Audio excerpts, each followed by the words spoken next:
السلام عليكم ورحمة الله تعالى وبركاته. هزو الفلاون سمعوا لي شوف. اوكي رافع معكم جيسبر راكم ملاح. انا الحمد لله.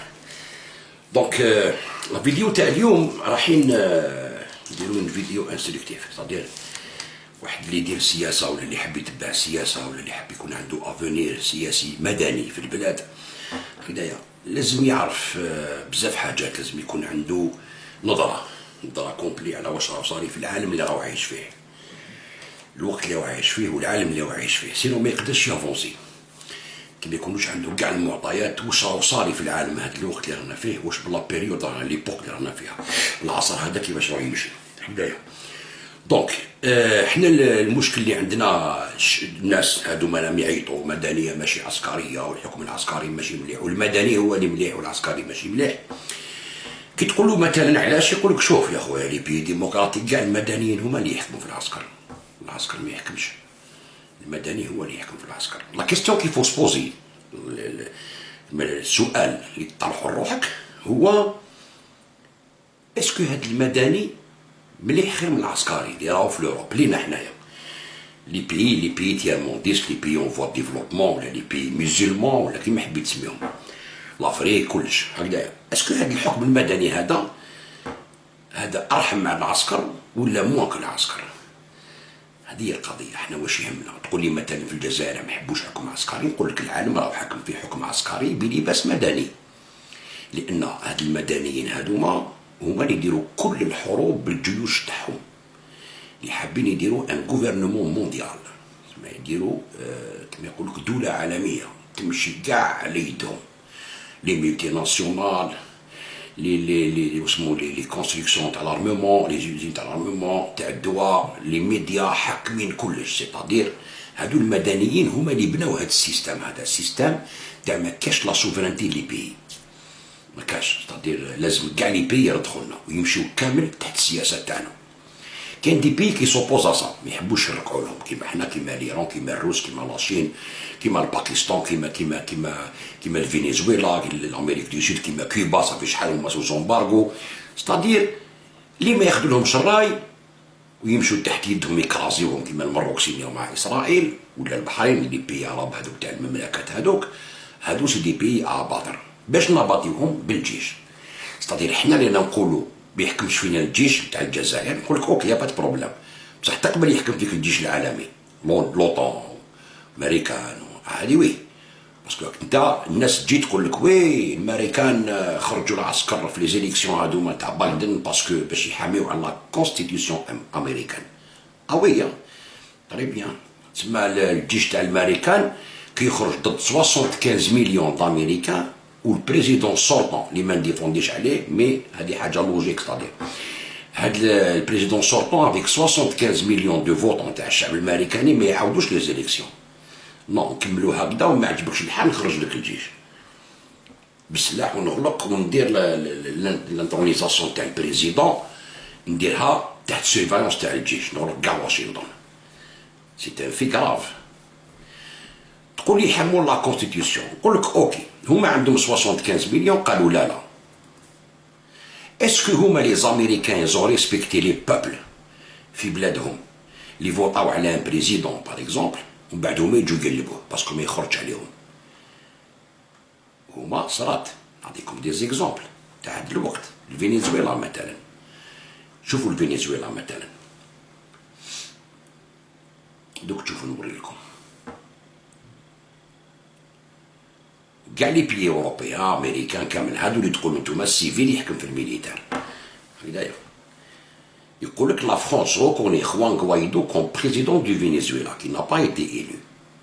هكذايا ما حبش تعرف مادورو كي ربح لي زيليكسيون، كاع مشاو معاه. عندك الحق مادورو مزور ما ربحش لي زيليكسيون، في الامريكان ما قالوش هكذا عنده الحق ترامب بايدن ما ربحش لي زيليكسيون، نو نو هو اللي ربح، ما نعاودوش ما نقبلوا اوكين بلانت هكذايا تاع البلان تاع لافرود ونجوزوه درع بالجيش. عجبكم الحال ولا ما عجبكمش؟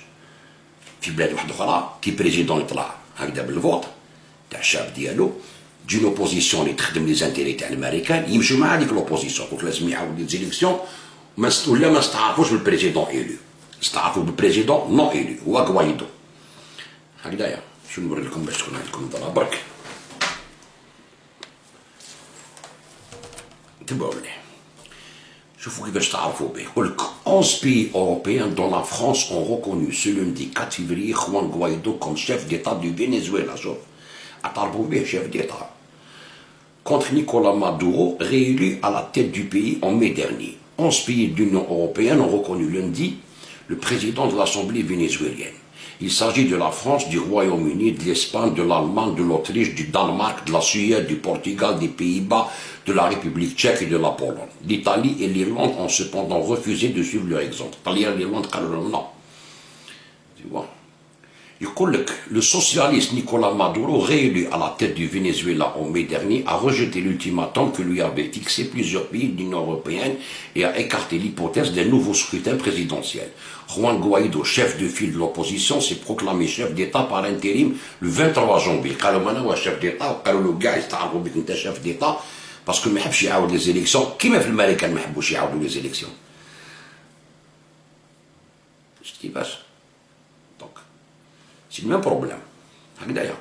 Le gouvernement de Caracas a rejeté avec énergie la décision des pays européens de reconnaître Guaido et a annoncé qu'il allait revoir ses relations bilatérales avec l'État. Sur Twitter, le président français Emmanuel Macron a annoncé que la France le reconnaissait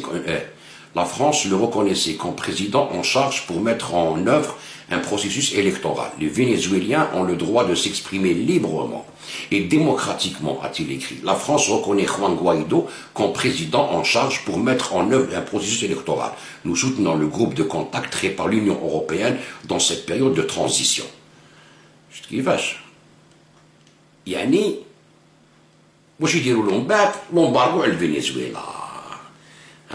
Le Kremlin a annoncé, alors le ministre maltais des Affaires étrangères, Carmelo Abela, a déclaré à Bruxelles que l'Union européenne n'envisageait pas un embargo pétrolier contre le Venezuela, mais étudiait de nouvelles sanctions, notamment un gel des fonds et une interdiction de voyage visant des personnalités du régime.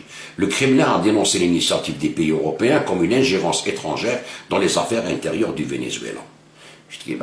ندير لك امبارغو داروا لك امبارغو على البترول حتى ليران داو له 5 بوابر تاع البترول تاع ليسونس داونو من ليران سوز امبارغو ليران فينيزويلا قطعوا كاع لا ميديتيراني طلعوا عند تروا درموس قطعوا كاع لا ميديتيراني دي تروا اسمو كاب جيبرالتار وحطوا لفينيزويلا درع لحقوا لهم البترول وبلوكاو له كاع دراهم جلاو كاع دراهم تاع الفينيزويلا تاع الشعب الفينيزويلي وحبوا يقلبوه ويديروا له كوديطا وداروا له كوم كوا هو سي ترافيكون دو دروغ. شوف Moscou et Pékin soutiennent Maduro. Donc, nous sommes dans le cas qui mettent les Américains. Les Américains, 75 millions. Alors, ils votent, قال لك non. قال لك هادو ما tu vois. قال لك هادو ما كاش. يقول لك la crise présidentielle au Venezuela est une crise politique autour de la légitimité de la présidence du pays depuis le 10 janvier 2019.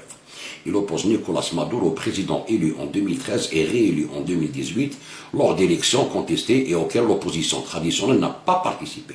Si l'opposition n'a pas participé chez les élections, تحب دي هدرة بالمعاونة تاع هاد البلدان اللي يحكموا فيهم السيفيل يحكم بالعسكر.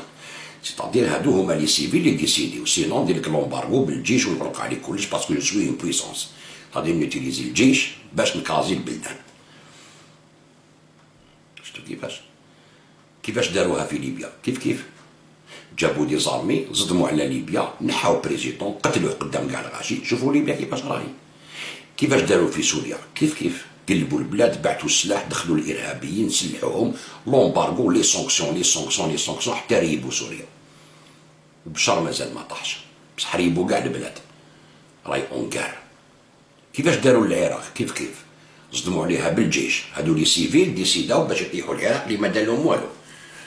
في 2003 ما كان دار والو العراق حصلوا فيه تاع القاعده وحصلوا فيه تاع لي زارم شيميك الوغ سيتي فو. واش داروا هاد السيفيل هادوما نقطوا لي مارشنال تاعهم الجيش وبعثوهم للعراق بعثوهم باش يقتلوا الشعب العراقي وحطموا بلادو لحد اليوم وجاو منك وما جايين حتى ليبيا.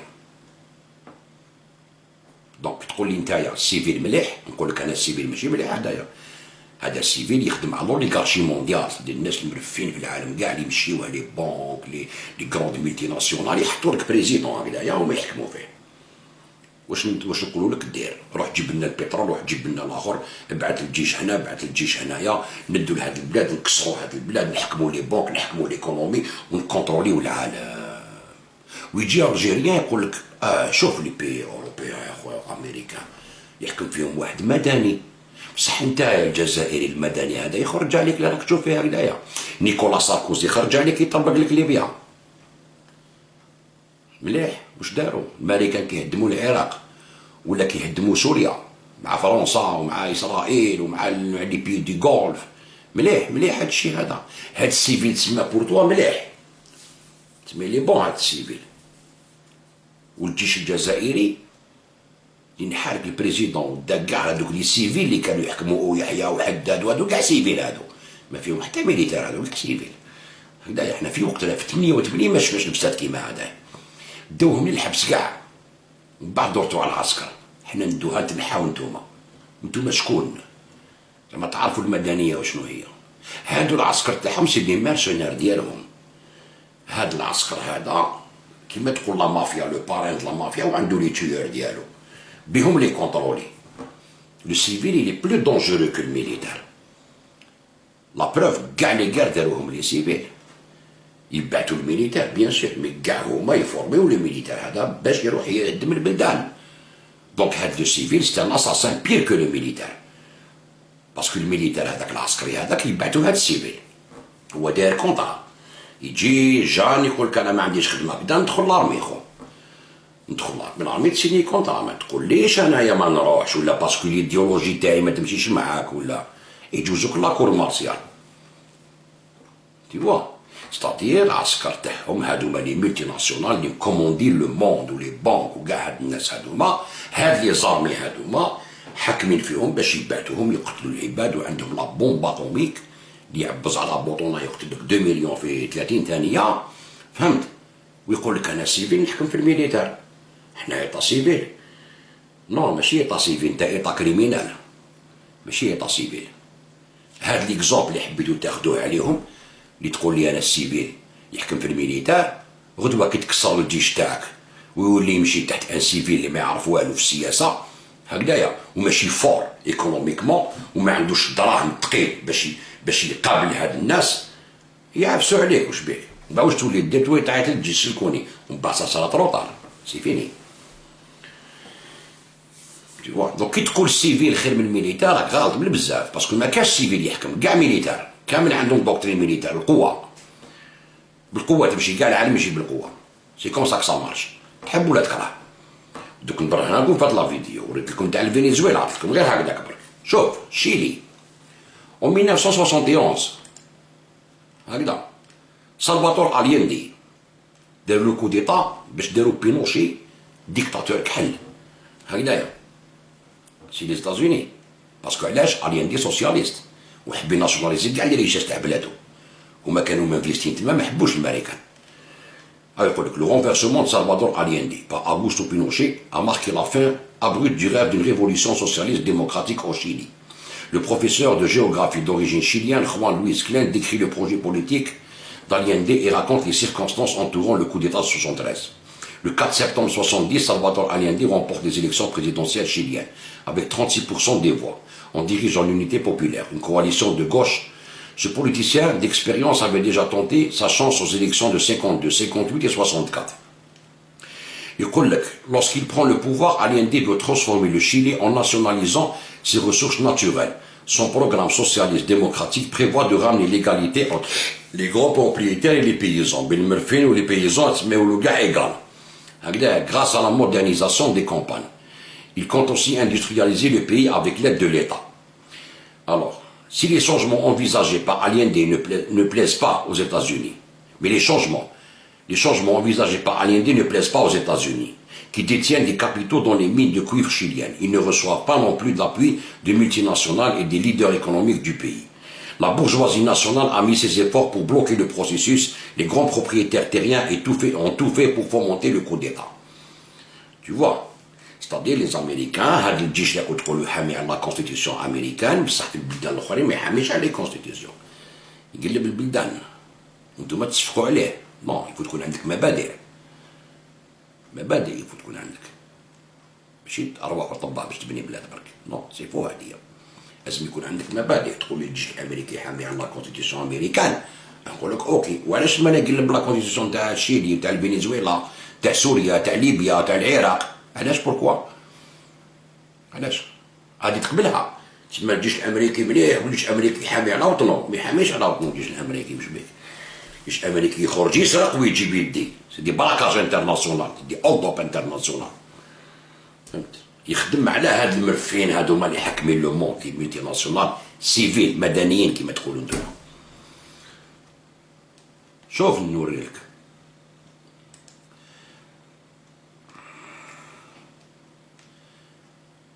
l'été 73 Prat et vêtements alors en été 73 Prat et vêtements critiqués par ses pairs en raison de son loyalisme. Le scrutin de septembre marqué par une très forte polarisation de l'opinion débouche sur un résultat serré, 36% pour Allende, 35% pour Alessandri et 28% pour le démocrate chrétien tonique. En l'absence de majorité absolue, la constitution chilienne prévoyait que ce soit le Congrès qui choisisse le nouveau président. Durant les semaines qui vont suivre, un rude combat parlementaire s'engage. Combat dans lequel les États-Unis, via la CIA, vont peser de tout leur poids pour qu'Allende ne soit pas élu. Ainsi, Washington met en œuvre un plan visant à pousser l'armée chilienne à s'insurger. Cette initiative échoue dans les circonstances dramatiques, c'est-à-dire 71. 73, عاودوها يقول لك Salvador Allende met rapidement en œuvre le programme de l'unité populaire. L'épreuve de force avec la droite s'engage sur le terrain de la nationalisation des industries de cuivre. À l'été 71, la mesure finit par être mise en place. L'État chilien devenant propriétaire des mines, les mines ولاو تاع l'État chilien ماشي تاع les étrangers. هكذا ما يحبوش هما تاعهم يدو كلش. هكذايا يقول لك l'État chilien devenait propriétaire des mines de cuivre en compensation d'indemnisation pour les entreprises et les exploitants jusque-là. La réplique de Washington est immédiate. Sur les conseils d'Henry Kissinger, le président Nixon organise un boycott des prêts internationaux au gouvernement chilien. Si dans un premier temps la politique du gouvernement d'Allende semble une réussite, l'inflation baisse, le pouvoir d'achat augmente, la croissance est vigoureuse, l'année 72 voit l'émergence de difficultés inquiétantes. C'est-à-dire, يقول لك باللي نحاولوا لي كريدي بونكار انترناسيونال داروا له البويكوت باش يطيحوا البوفوار ديالو باسكو علاش تاع سوسياليست. هادي الارمي الامريكان لي سيفيل امريكان لي مدنيين اللي يحكموا في العسكريين. كوبا شحال سوز امبارغو دوبي لي زاني 60 حبوا يقتلوا فيديل كاسترو في لابي دي كوشون. شحال من اطونطا سلك منه. شتو هادو المدنيين اوكي. دوك زيد نوري لكم نروحوا كيفاش داروا مع لي ديكتاتور تاع الامريك دو سود كامل، يعيطولها لوبيراسيون كوندور. بدايه l'opération Condor هادية يقول لك l'opération Condor est le nom donné à une campagne d'assassinat et de lutte anti-guérilla conduite conjointement par les services secrets du Chili, de l'Argentine, de la Bolivie, du Brésil, du Paraguay et de l'Uruguay, avec le soutien tacite des États-Unis au milieu des années 70. يقتلوا كاع لي زوبوزون اترافير لو مون تاعهم تاع لي ديكتاتور هادوما افيك لابوي تاع من تاع لي زيتازوني اللي اليوم يدير لك ناسيونال اون دومون فور ديموكراسي اللي يروح يتعلم عندهم بوشاشي ويعاونوه ويروح لهم هواري عدي ويروحوا لهم كاع هادوما باش يعاونوهم ولا هذاك راج ولا كذا ويقول لك وي نو زافون دي زاميليون الجيري هادو يعاونونا لا ديموكراسي تحير دور. تقول لك يكون عندك مبادئ هادو عندهم استوار كحله في لي رونديرسمون تاع الشعوب وتاع البلدان ما يجيب لك الديمقراطيه لا والو. هذا غادي يخرب لك بلادك ومن بعد ياكلها لك نورمال وانت تقعد تشوف وتعيط مدنيه ماشي عسكريه، الشعب هو اللي قرر وتحرر دوله ما وزيد تعطيه بالريال دا في التليفون دوله مدنيه ويغني مسكين تحير دبلومات يا دبلومات دوخ دوله مدنيه ماشي عسكريه. واش تعرف المدني نتايا واش تعرف العسكري؟ راني نوريلك المدني واش يدير. المدني اللي تاخذ عليه المثال نتايا شوفوا البلدان الاوروبيه يحكموا فيهم المدني بس المدني شوف يقول لك لوبيراسيون كوندور les États-Unis كيفاش داخلين فيها. La journaliste britannique Christopher Hitch soutient que les États-Unis ont été complices de l'opération Condor, tout comme le journaliste uruguayen Eduardo Galeano, qui estime qu'ils ont soutenu cette forme de terrorisme d'État. Pour la journaliste Marie-Monique Robin, Henry Kissinger savait et n'a rien fait dans le cadre d'une politique internationale anticommuniste. Henry Kissinger, secrétaire d'État du gouvernement Nixon, a été impliqué dans les relations diplomatiques avec les gouvernements de l'époque. Le New York Times publie le 6 mars 2001 un cap de la Central Intelligence Agency CIA, daté de 1978, envoyé par l'ambassadeur américain au Paraguay, Robert White, qui suggère que la communication des chefs de service d'espionnage d'Amérique latine qui se trouvaient collaborer sur Condor, transité par un centre de communication américain. Selon la National Security Archive, la communication publiée par le New York Times suggérait un rôle des États-Unis dans l'opération Condor. Pour les historiens Peter Combe et J. Patrice McShea essaient d'établir depuis longtemps l'implication américaine. Le document soulève des questions sur la connaissance et le rôle des États-Unis dans Condor et offre un nouvel indice d'une collaboration secrète des États-Unis à Condor. Le chef de la DINA, Manuel Contreras, a reçu de l'argent et au moins une occasion de la part de la CIA, laquelle indique que ce versement était une erreur. D'autre part, dans un cas, au moins, des fonctionnaires américains en poste en Argentine, notamment l'agent du FBI Robert Scherer, ont aidé les services argentins à interroger des opposants au Paraguay. Aidés par la police paraguayenne, ils ont transmis ensuite les informations recueillies lors de l'interrogation au service chilien. إيطا تيروريست لا فرانس مع البابور نتاع واسمو كيش يعيطولو مع دوك الرامبو واريور تاع جرين بيس في الباسيفيك لهيك الرامبو واريور راح دار البابور تاعو في الباسيفيك باش يحبس لهم ليسي نوكليير ما ديروش ليسي نوكليير قبل ما يدخل في البحر كان قاري في البور لي سيرفيس فرونسي راحوا قتلوا داروا بومبا داخل البابور مات فيها جورناليست تخلطت عليهم لافير تاع رامبو واريور معروفه هادو سي لي سيفيل اللي حاكمين لي ميليتار المدنيين هادو شتو كي تجي تقول لي نتايا انا عندي ليكزومبل بلي المدنيين ملاح نقول لك نو راك غلط خويا العزيز المدني يحكم في العسكري لي بلو دونجور باسكو دراهم وي سون بويسون عندهم العطا فهمت لي ملتي ناسيونال الدنيا دي زيكزومبل باش تفهموا راني جايكم تبعوا مليح نوري لكم l'Iran en 1953 qui طلع مصدق هكذايا la CIA a admis le coup d'état contre le premier ministre iranien en 1953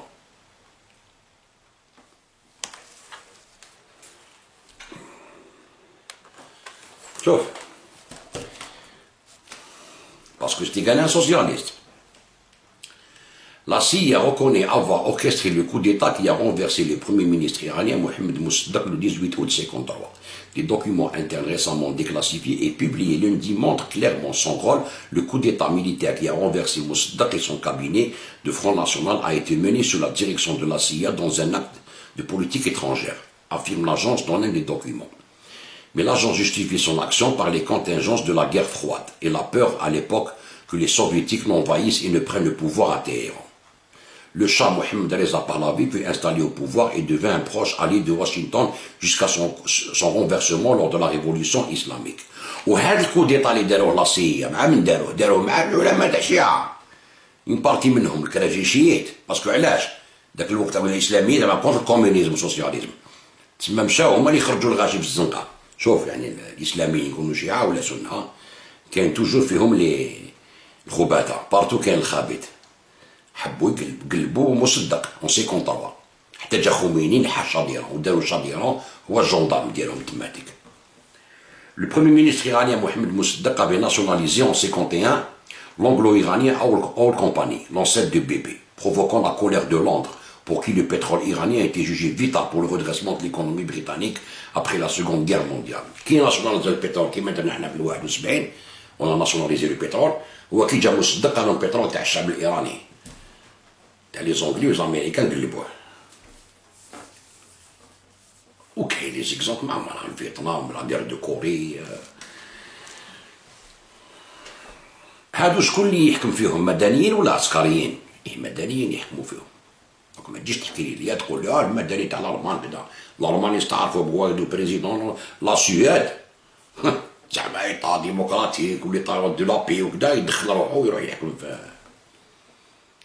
شوفوا ناس تهدر برك طرش برك. وين الارمي امريكان تحمي على لا كونستيتيسيون امريكان.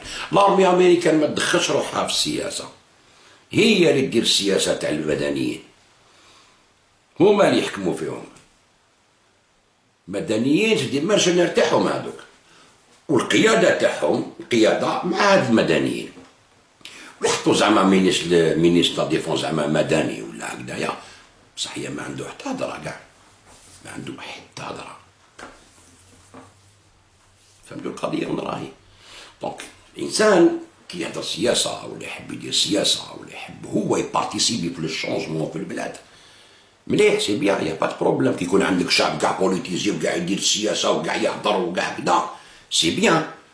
بصح يكون عندك او موان مينيموم تاع معلومات باش تقول انا نديسيدي من الزنقه باللي نحي هذا ونحط هذا. انت ما عندك حتى عينيك كاع راهم مغمضين، عينيك راهم مغمضين، ما على بالكش وين راك رايح.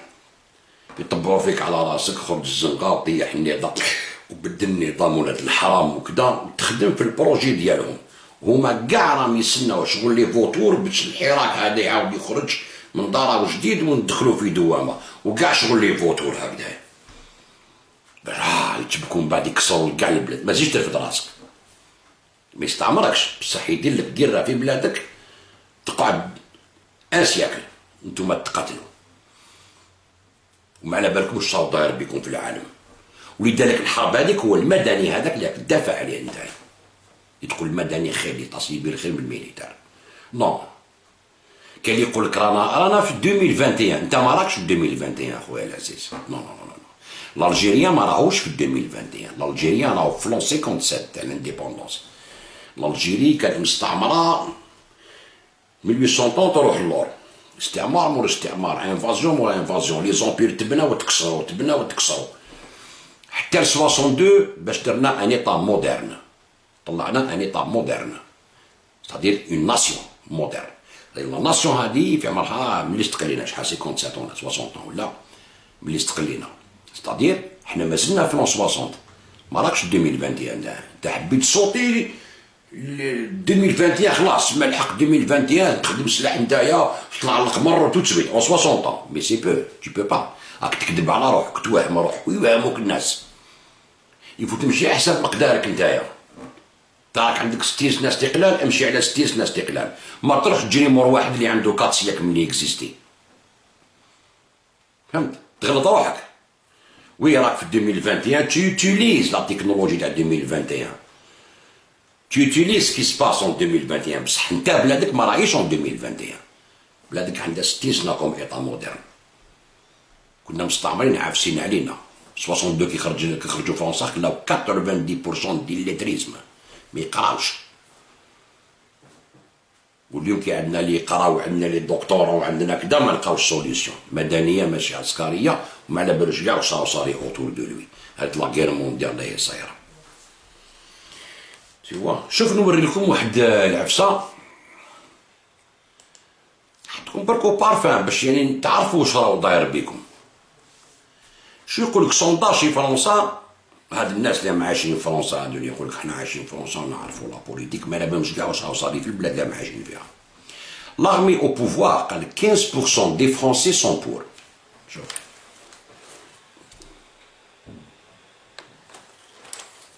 15% تاع لي فرونسي sont d'accord pour que l'armée تحكم.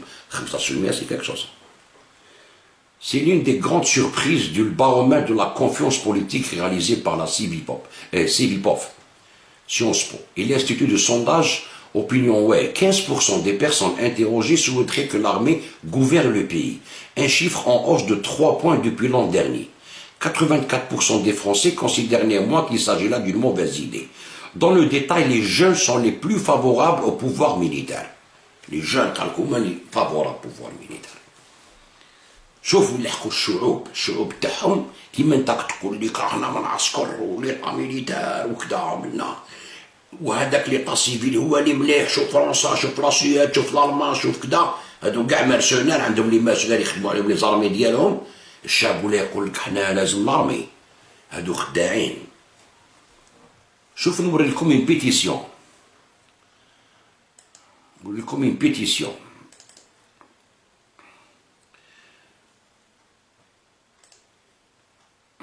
appelle à l'armée française destitution du gouvernement pour haute trahison. شوف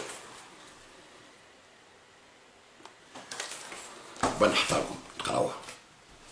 قال لك nous citoyens français proclamons l'état de siège. Nous demandons aux généraux des forces armées de la France, les institutions militaires étant au service de la nation et du peuple souverain, d'intervenir dans les plus brefs délais pour assurer la sécurité des citoyens et du pays, en destituant le gouvernement et en le condamnant pour haute trahison envers la nation. Nous demandons assistance à l'armée française. Il est inconcevable que les politiciens soient au-dessus des lois. Les politiciens pour la loi, ne concerne que le peuple français. Il est inconcevable que les lois de plus en plus inconstitutionnelles ne servent qu'à protéger les intérêts des politiciens et des lobbyistes. D'ailleurs, au détriment de la population qui n'a aucun recours valable et efficace contre les autorités. قال تسمى هما يديروا لي لوا غير اللي هما وحنا ما قدرنا نديروا والو قدام لي لوا هذوما تسمى عافسين علينا هاد السيفيل المدني كتقولوا عليه نتوما هكذايا كومبلي autorité compétente. Le peuple est aujourd'hui éveillé à conscience et connaissance des actes terroristes auxquels notre gouvernement participe directement et indirectement. Ayant eu connaissance des attaques qui allaient se faire sur le territoire, le gouvernement n'a mis aucune mesure de précaution en place, dans l'unique but de s'attaquer aux droits et libertés des citoyens par l'article 16 de la Constitution. Les terroristes ما حماوش علينا باش يدخلونا لي لوا باش يحكموا فينا ويديروا لنا الكوفر فيو ويديروا لنا كذا تبع مليح. Les conflits d'intérêts et non-séparation des pouvoirs, la corruption, les abus du pouvoir sont aujourd'hui les règles du gouvernement. هو مش كيما الجوفرنمون سيفيل كيما كتقولوا نتوما. La corruption, l'abus de pouvoir هكذايا. يقول لك notre soumission au système financier, la soumission au système financier mondial, les finances mondiales, تسمى انا راه دخلهم هكذايا. À l'OTAN, à l'ONU, à toutes les institutions qui menacent la souveraineté et la sécurité nationale sont inadmissibles et demandent réparation sur le champ. هذه باش نوريكم ما غنكونش كلشي على كل حال باش نوريكم وراهي الأوضاع هكذايا. Sans réponse et intervention de l'armée sur demande du peuple, l'armée française se rendra capable de haute trahison envers la nation auprès de la Cour internationale de justice, siégeant à la Haye, Pays-Bas, établie par l'article 92 de la Charte des Nations. Bon, il faut que la Charte alors, il faut que liste des faits reprochés. Qu'est-ce qu'il reproche les Madani, les Hakmin Bladom? Plainte contre l'État français et ses institutions nationales et internationales auxquelles l'État est soumis, Union européenne, l'OTAN. Voici les chefs d'accusation, avec usage de la force, contre la propriété, contre l'ordre public, police armée, contre l'État, évasion fiscale, haute trahison, contre la justice, injustice, ralentissement de procédures, entrave, parjure. Alors, crime, non-fait, sans aucun dommage reconnu, complot, tentative, incitation, utilisation abusive et frauduleuse du terme démocratie. Mais utiliser la démocratie, c'est abusif, c'est la démocratie. Dans une oligarchie confirmée. Oligarchie, c'est la démocratie, c'est l'oligarchie. C'est les multinationales, les banques, l'oligarchie. Confirmée, ma cache. Ma cache démocratie, utilisation abusive des services de l'administration publique à des fins lobbyistes. C'est utiliser l'administration pour les lobbies. Corruption active et présumée. Façade, non-assistance en personne en danger, mise en danger délibérée de la vie d'autrui, faux et usage de faux, complicité médiatique, abus de confiance et de biens sociaux, haute trahison aggravée envers la souveraineté et la nation. La souveraineté est le bled. Alors, complicité et recel, négligence intentionnelle et aggravée, détournement de force, vol, racket, extorsion de fonds, imposition et taxes pour une dette illégitime. Tu m'as imposé ou non les taxes ou les impôts. Faute de gestion financière, fraude fiscale et évasion fiscale. Il faut dire la gestion financière, t'as drame, باش يجيريو drame. هكذايا. Ou l'évasion fiscale, يهربوا الدراهم باش ما يخلصوش les impôts المرفين. Conflit d'intérêts par trafic d'influence. Homicide volontaire et involontaire non prémédité, meurtre, viol, viol en réunion, pédophilie, protection volontaire des criminels du gouvernement, négationnisme, association de malfaiteurs en relation avec des entreprises terroristes, Bétar, LDI, OTAN, ONU, Union Européenne et l'USA. هادو l'Union Européenne يسينا contre l'Algérie, droits de l'homme, الشعب تاعهم راه يقول لهم انتوما association de malfaiteurs. مليح الخوة. شو اللي حكنا؟ هكذايا. harcèlement criminel ورايحة. Tu vois? Donc, هذا كي ندير لا فيديو ما راحتكم تقراو. Crimes de guerre, Syrie, Libye, Mali, etc. Crimes d'agression, invasion et attaque d'autres États par les forces militaires, bombardement, mise à disposition de son territoire avant qu'il soit utilisé par un autre État pour perpétrer un acte d'agression contre un tiers, OTAN USA. Torture, disparition forcée, crimes contre la paix, crimes de guerre, utilisation frauduleuse de l'armée française et services de police à des fins lobbyistes et ou personnels aux faits contribuables. Aux frais des contribuables. Crime d'intelligence avec une puissance. شوف شكون نقول لكم انا هادو كبار راهم يقولوها ماشي شوف باللي يوتيليزيو لارمي تاعهم والتيريتوار تاعهم باش يضربوا بلدان اخرين. يقول لك هنا crime de guerre, Syrie, Libye, Mali, etc. Crime d'agression, invasion et attaque d'autres États par les forces militaires, bombardement, mise à disposition de son territoire afin qu'il soit utilisé par un autre État pour perpétrer un acte d'agression contre un tiers, OTAN USA. Torture, disparition. Tu vois, utilisation frauduleuse de l'armée française. هاد السيفيل المدني كنت تشفقوا نتوما يوتيليزي l'armée تاعو زورا وبهتان. Tu vois, française et services de police à des fins lobbyistes.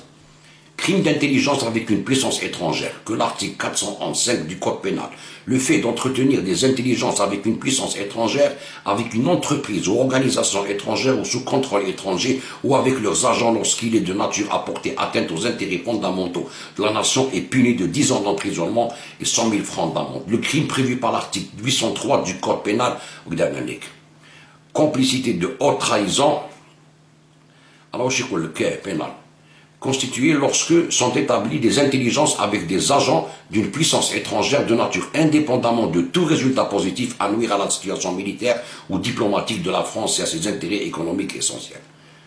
Tu vois, c'est des Français, mais chez les Français, les Anglais, les gachos, américains, partout. Alors tu trouves américains 75 millions. C'est-à-dire, donc حنا في الجزائر ولا ليبي لازم نعاونوا هاد الشعوب باش يقلبوا البوفوار ديالهم كيما داروه هما عندنا. لازم حنا نعاونوهم بلي ميديا نونكوراجيوهم نسيو معاهم لي بيتيسيون هادي كاع تورغانيزا باسكو الشعوب راهم يغلو هما راهم يغلو على السيفي تاعهم اللي نتوما راكم تنحسولو وتجي تقول لي نتا نحاس تاع الرونجاس نتا نحاس نتاع الصبابط نتاع الاستعمار فهمت.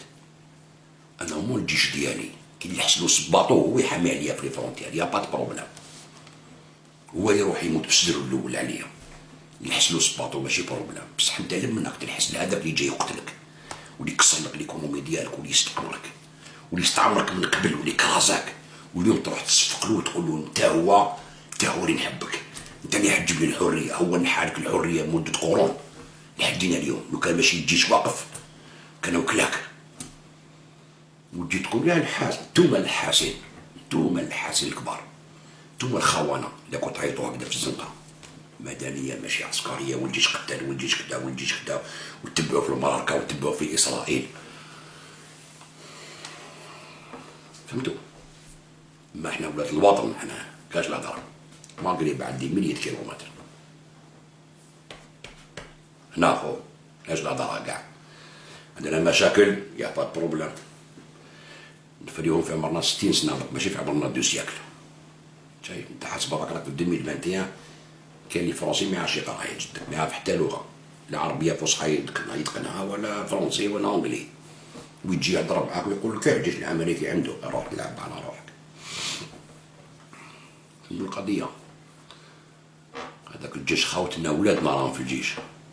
انت راك تلحس للجيش الامريكي والفرنسي والناطو كيما صفقتلهم في ليبيا، كيما صفقتلهم في سوريا، كيما صفقتلهم في العراق، كيما صفقتلهم كاع باسم حرية الشعوب والأحرار، وما يتقعدوا بكم يا عايشين عندهم تاكلوا وتشربوا سيتويانتي كاع، تاكلوا وتشربوا وتسبوا في بلادكم. احنا واقفين مع بلادنا ماغيا ما بعد. نعطيكم لا ميور تاع لافان.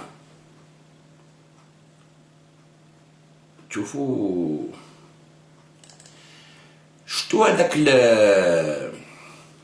السيكل تاع اوتبور هذاك اللي قلت لكم هادو سيت اون ايكول تاع لي كتب عليهم بالسعاده، هضرت عليهم انايا وشنو هو اوتبور، كيفاش يديروا دي ريفوليسيون كولوري في البلدان باش يقلبوا لي غوفرنمون. هذيك راهي دارت عليهم اليوم، ولاو هذيك الدبزه يوتيليزيوها الشعوب ديالهم، الشعوب تاعهم ولاو يوتيليزيوها. شوف يقول لك مود ديزوبيسون سيفيل يونيفرسال.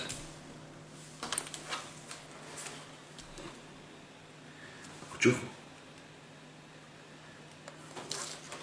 دارت عليهم يا الخوة، دارت النعورة، ولاو يجيبوا العسكر باش يحطوا بريزيدون. الشعوب تاعهم داروا عليهم، الشعوب تاعهم راهم يقولوا العسكر وقفوا معنا ما توقفوش معاهم، هادو سيدي تلاتر. حنا الجيش تاعنا رصاصة ما تيراها اخو، لا لابوليس تاعنا ما عوروا الغاشي، ما ضربوه، ما قتلوه، ما حتى حاجة اخو. هاد العراق نورمال، الجيش مشى مع الشعب قالوا ما كاع اون بريزون تربحوا. يقول لك voici venu le temps de la résistance universelle. تسمى كان اون ريزيستونس، ثورة عالمية تاع الشعوب ضد الحكام.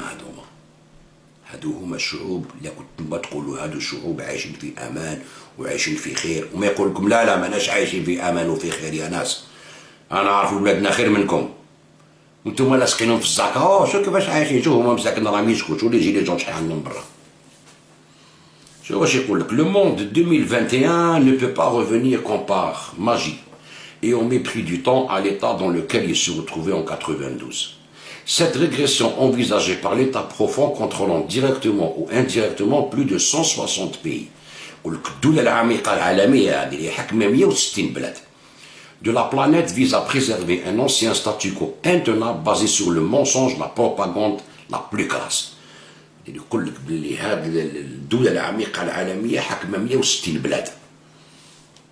L'échec total des médias mainstream, de l'appareil de propagande universelle et sa décrédibilisation auprès des opinions publiques laisse place à ceux qui se croient les vrais maîtres du jeu pour utiliser leurs outils de contrôle de masse que les géants des technologies du net, les agissements criminels de compagnies écrans comme Facebook, Twitter, WhatsApp, Instagram, Snapchat et d'autres, tous issus de l'état profond. Pour le cas de Instagram ou de l'état profond, parce qu'ils contrôlent la planète, sont désormais dévoilés au plus grand nombre. Ces compagnies écrans disposent d'un pouvoir exorbitant dépassant de loin celui des États-nations.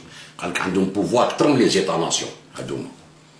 Et confirment la disparition définitive de toute forme de concept lié à celui de la souveraineté. C'est le concept de la souveraineté nationale.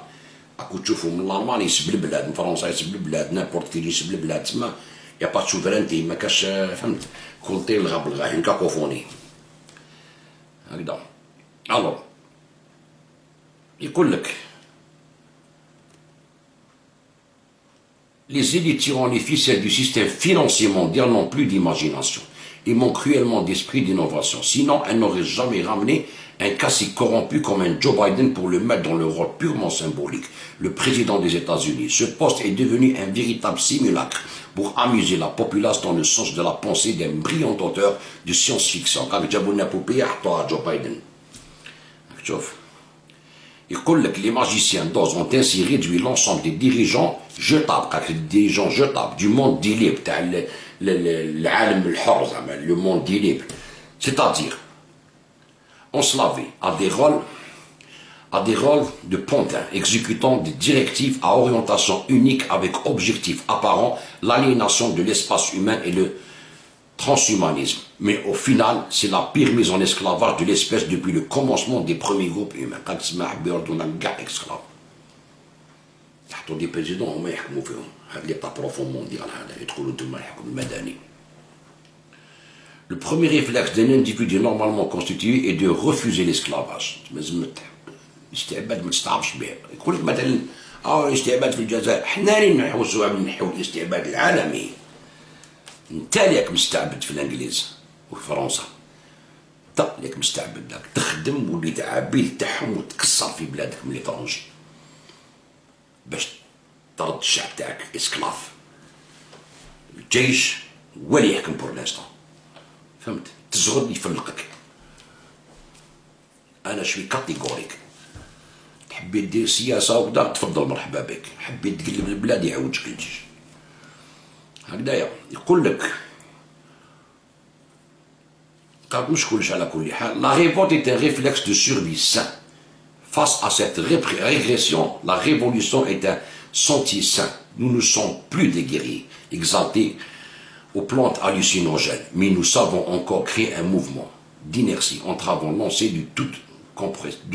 du rouleau compresseur. Alors, qui nous accuse de conspirationnistes? Tu viens entrer dans le monde des obéissants. Alors, le temps est venu d'entrer en mode de désobéissance. حان الوقت باش نثوروا. هكذايا. Désobéissance civile intelligente et de savoir dire non avec constance. C'est l'ère du refus. Cela ne dissuadera pas le système et ses sous-systèmes de continuer la répression en frappant là où ça fait mal. Mais cela leur montrera qu'il reste encore des gens éveillés et rétifs à leur propagande. Il viendra le jour où viendront ceux qui prendront les armes, qui prendront les armes pour nous libérer de ces forces du mal et du désordre sur la planète Terre, qui nous accusent de conspirationnistes et qu'ils associent ce terme au terrorisme. Les pires comploteurs, c'est ceux qui nient tout complot et se cachent derrière une fausse réalité imposée par les masses médias et la propagande. Ils ne nous auront pas, nous vaincrons. La révolution mondiale est un sacrifice inévitable. Nous sommes plus de simples observateurs. Nous sommes plus de simples observateurs. Et d'ailleurs, nous ne pouvons plus nous offrir ce luxe d'observer votre mise en esclavage par des tarés corrompus et déshumanisés. Nous sommes la résistance. Vive la résistance. شوفوا هذه راهي ثورة عالمية، وحنا الجزائر رانا شدينا في كاع هاد الهول هذا، ورانا شدينا. علاش؟ باسكو كاين ناس حكماء في الجزائر راهم يحكموا. تقول لي موفي جيستيون، نقول لك وي، بصح اللي حاكم ليطا بروفون ناس حكماء. راك تشوفها بعينك. لو موند كاع تلون خو، اللي ما تلونش سينيا مع رضخ كيما المروك والامارات خو خلاص فيني. مام السيسي تاع مصر ما كان كيفاش يواسي. هاو اردوغان راهو يبكي مع اسرائيل سينيو معايا لوروب شوف نعاود معاكم العلاقه ما كاش. حنا قعدنا سان رانا سان. عندنا بروبليم داخلي رانا مجيينو بالعقل. لازم الشعب يكون واعي. دوك لازم نطبعوا الشعوب تاعهم باش يطيحوهم. ماشي نستنى فرنسا تطلب مني السماح على الاستعمار، نقلب لك بلادك بالشعب اللي عندك للداخل. كيما انت درتها في ليبيا وفي سوريا وحبيت ديرها لنا عندنا كوميونيتي اوروبيان تطلع يقول كوندان لالجيري، تجي كوندان لالجيري انت الشعب تاعك راهم كوندانيك، راهم يقول لك باللي لازم الارمي يحكم. ايه سياسه واعره يا الخوه. عم بالك روح ودير سياسه برك تعرف شنو داير بيك، شنو صاري في العالم، وشنو انت بارابور العالم. كمالش عندنا جيش قوي، كلبنا صافي لونطون ملي راحت من 90 نهضوا هذوك الشهداء هذوك اللي يحبوا يديروا لنا الخلافه في البلاد، فهمت؟ الشهداء هذوك الرجال واقفين، فهمتوا؟ دوك عندنا ارمي معسين كاع التيريتوار ديالنا. تدخل ياكلك الحديد، ما تموت ما تخرجش حي، سير اوفيسيال. الدنيا راهي كاع مكونطروليه. ابارك القروده هادو اللي مازالهم يعيطوا هادو باش هضروا على الانترنت ريفوليسيون انترنت، ياكلوا يشربوا في فرنسا ويجي يقول لك فرنسا عدوه والدوله تمشي مع فرنسا، هو ياكل عندهم ويدي لي سوسيال تاعهم ويدي كلشي ويسب في فرنسا، ما على بالوش صاري في فرنسا. ويجي يدبر عليك انت جزائري يقول لك ها واش دير ببلادك. نو بالك وليجان، بالك. ردوا بالكم. جو بريفير 20 سنة ديكتاتور ولا 20 سنة غير سيفيل. هادي سي سامبل، سي سامبل. 20 سنة ديكتاتور كلير تبني بلاد مع الشعب ديالها، ولا 20 سنة غير سيفيل. روح قول لسوري دوك، سوري ولا ليبي، روح قول له واش كان يقعد قدافي تشدو بيه اونكور 20 طون حتى تنحيوه بالعقل وبالخدمه وكذا، ولا كيما راكو دركا يقول لك غير قعد. قول بشار الاسد، قول لهم بشار الاسد واش تقول. شوف نعطيكم واحد العفسه. شوف شيعه عراقيين اللي كانوا كونت صدام حسين، شيوخا نقول لك معممين وماشي معممين، قالوا لي اللي كانوا كونت صدام حسين في الدم هكذايا، واللي صفقوا الامريكان باش دخلوا هكذايا، قال كي نحو لنا الطاغوت برك، ولاو يقول لك في وقت صدام كنا خير من درك. حق دين محمد يقول لك صح كريمين المجرم، تقول واش حبيت، يقول لك بصح العراق كانت الناس تقرا، سبيطارات كاين، جينيفرسيتي كاين، كان عندنا نارمي، هما يقولوها لك شيعة. شوف ليكزومبل نعطيلكم اللي كان دار فيهم الضرع كل ماشي غير شيعة، كان ضرب سنة وشيعة هو تو الموند، كان لايك وبعثي، بصح يقولها لك، يقول لك والله في وقت صدام حسين كنا خير، ما تخص الماء ولا تخص التريسيتي ولا تخص الخير ولا تخص القرايه ولا والو، صح كان ديكتاتور يقول لك بصح. فهمتوا القضيه وراها رايحه، بالك وتغلطوا حق ربي العزيز، قلتوا له في دين الشقير وهاربين. نقول لكم الوغ فيف الجيش الوطني الشعبي. الجيش الوطني الشعبي هو الامان. نهار تتفاهموا بيناتكم لي سيفيل اللي حابين ديروا السياسه والديمقراطيه، تتفاهموا على مشروع وطني، تما نقدروا نقعدوا في طبله ونقصروا معاكم. اما دوكا هذا يسب في هذا في فرنسا، ولا غادي يسب في البيت والبيت يسب في الاخر، والسيدي وافافاس وكاع مخلطين، واحد ما يتفاهم مع واحد لايكي، ما تفاهمتوش بيناتكم باش ديروا ثوره كومين. كيفاش تحبوا نتوما تفاهموا بيناتكم باش تبنوا بلاد؟ ما عندكمش لا كونيسونس، ما عندكمش ليكسبيريونس، تعرفوا غير ديروا ثوره تعيطوا سيتو، بصح باش تبنيو ما تقدروش تبنيو بيناتكم. كاع لي بارتي بوليتيك اللي كان هذا اللي ما يحبوش يشاركوا في السياسه، لا محبين يخرجوا الغاشي للزنقه كاع كيما راكم، زبيدة عسول، لا مدياس، لا فافاس، لا رسيدي، بون راشد ما نحسبوش، راشد ما عندوش دروا دي بوليتيك كاع في الجزائر هكذا. لي زونسيان تاع الفيس هادوما، لا مسبي، لا فنان، هادو كاع هادو كاع ما قدروش يديروا ان بلان بوليتيك في البلاد، ويقول لك لازم ننحي العسكر. مي جافا با نو، ما تفهمتوش باش ديروا حاجه بيناتكم، تحب تتفاهم باش تبني بلاد.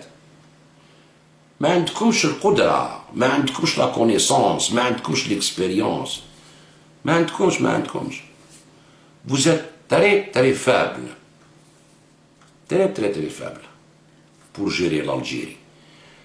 هذا نقول لك انا ديكتاتور 20 سنه ولا غير سيفيل تاع 20 سنه. بين لا غير سيفيل ولا ديكتاتور جو بريفير لا ديكتاتور كليرفويونت بيان سور. تمشي على القانون، نعلمك تيرسبكتي القانون، ونبين لك الجزائر على مبادئ جزائريه. ما تقول لي لا فلان لا فلان لا علان، لا جاني من هيك، لا جيت منا، لا انا ولاد نايل، لا انا ولاد يقروازن، لا وليد كدا، لا وليد الجزائر جزائريه بوان الالي، لا سيتويانتي الجيريان. فهمتوا؟ نهار نتفاهموا على هادي نقدروا نقولوا اوكي العسكر دوك يقدر يدخل كازرنا، حنا نجيريو بلادنا، ما نخافوش على العسكر ديالنا. فهمتوا؟ ما لوبوزيسيون تاع الفيسبوك ودير الهاشتاغ وبعد الناس تخرج الزنقه بلا ما راك فاهم واش راهو داير بك، راك تجي نوكازيون لينا باش نحطموا هاد لي بوفوار امبيرياليست هادوما بالشعوب ديالهم، كيما جي دوكا يوتيليزي لا فورس ديالو تاع ادفيرسير باش تجيبو. فهمتوا خوتي؟ انا جو ريفليشي كوم سا، انا نخمم هكذا، تجي داكور معايا ولا تجي با داكور معايا هذاك شغلك، بصح انا هذا هو التخمام ديالي. اوكي، تهلاو في روحكم خوتي، جبت تحيه تدخل في الدار، تهلاو في روحكم، وغدوه ان شاء الله نتلاقاو مع السعيد ان شاء الله. السلام عليكم.